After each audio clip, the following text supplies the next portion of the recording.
한국 역사상 선포되었던 비상계엄령. 대한민국의 현대사는 수많은 격변의 시기를 거치며 위기 상황마다 비상계엄령이라는 특별한 조치를 취해왔습니다. 계엄령은 군대의 권한을 확대해 질서를 유지하고 국가의 안정을 꾀하는 조치지만 동시에 국민의 자유와 권리가 제한되기도 했습니다. 이번 영상에서는 한국 역사상 선포되었던 주요 비상계엄령 10가지를 자세히 살펴보며 그 배경과 결과, 그리고 우리에게 남긴 교훈을 되짚어보겠습니다. 1948년 여수순천 사건 계엄령. 1948년 10월 여수순천에서 발생한 국방경비대 14연대의 반란은 대한민국 정부 수립 직후 첫 대규모 위기 상황이었습니다. 이승만 대통령은 여수와 순천 지역에 비상계엄을 선포하며 반란 진압에 나섰습니다. 당시 정부는 강력한 군사적 대응으로 반란을 진압했지만 이 과정에서 다수의 민간인 희생자가 발생하며 계엄의 부작용이 드러났습니다. 이는 정부 초기의 안보 위기를 극복하는 동시에 국가적 갈등의 씨앗이 되기도 했습니다. 1950년 6.25 전쟁 계엄령. 1950년 6월 25일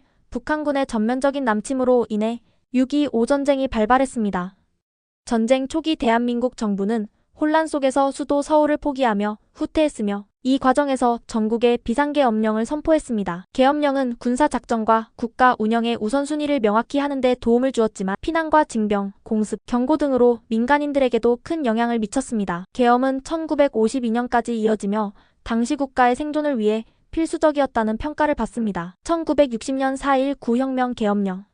1960년 4월 이승만 정권의 부정선거에 항의하는 국민적 저항이 전국적으로 확산되었습니다. 서울에서 시작된 시위는 전국적인 규모로 확대되었고 이에 따라 정부는 비상계엄령을 선포해 군 병력을 투입했습니다. 하지만 결국 국민적 저항을 억누르지 못하고 이승만 대통령은 하야하게 됩니다. 이 계엄령은 정부의 부정과 비리를 더 이상 참지 못한 국민적 분노의 폭발을 막지 못했던 사례로 남아있습니다. 1961년 5.16 군사정변 계엄령. 1961년 5월 16일 박정희 소장이 주도한 군사 쿠데타로 인해 전국에 비상계엄령이 선포되었습니다. 당시 군부는 정치적 혼란을 이유로 정권을 장악하며 국가재건 최고회의를 구성했습니다. 이 계엄령은 12일 동안 유지되었으며 이후 박정희 정권의 장기 집권을 시작하는 기점이 되었습니다. 이는 한국 현대사의 중요한 전환점으로 평가됩니다. 1964년 6.3 항쟁 계엄령. 1964년 박정희 정부가 한일회담을 통해 일본과의 국교 정상화를 추진하자 이에 반대하는 시위가 격화되었습니다. 6월 3일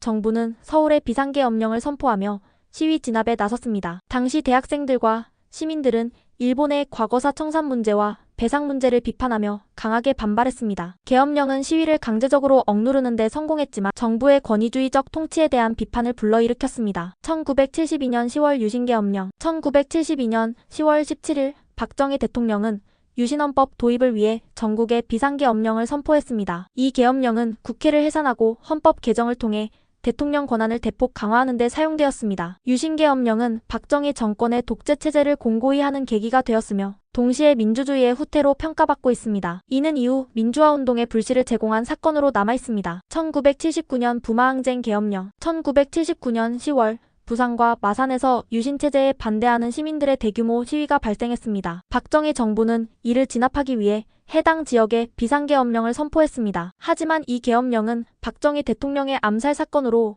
이어지는 계기가 되었으며 유신체제의 종말을 예고한 사건으로 평가됩니다. 1979년 12.6 사태 계엄령. 1979년 10월 26일 박정희 대통령이 중앙정보부장 김재규에 의해 암살되었습니다. 이 사건 직후 신군부는 국가적 혼란을 막기 위해 전국에 비상계엄령을 선포했습니다. 계엄령은 정치활동과 언론을 통제하며 군부가 정권을 장악하는 발판이 되었습니다. 이는 1980년 5.17 계엄령으로 이어지는 신군부의 집권 계획의 시작이었습니다. 1980년 5.17 비상계엄 전국 확대. 1980년 5월 17일 신군부는 비상계엄을 전국으로 확대하며 국회를 해산하고 정치활동을 금지시켰습니다. 이에 반발한 광주 시민들은 5.18 광주 민주화운동을 통해 군사 정권에 저항했습니다. 이 계엄령은 한국 민주화운동의 가장 큰 전환점이 되었으며 이후 전두환 정권의 등장과 함께 계엄의 부작용이 국민적 비판을 받았습니다. 2024년 윤석열 대통령 비상계엄령. 2024년 12월 3일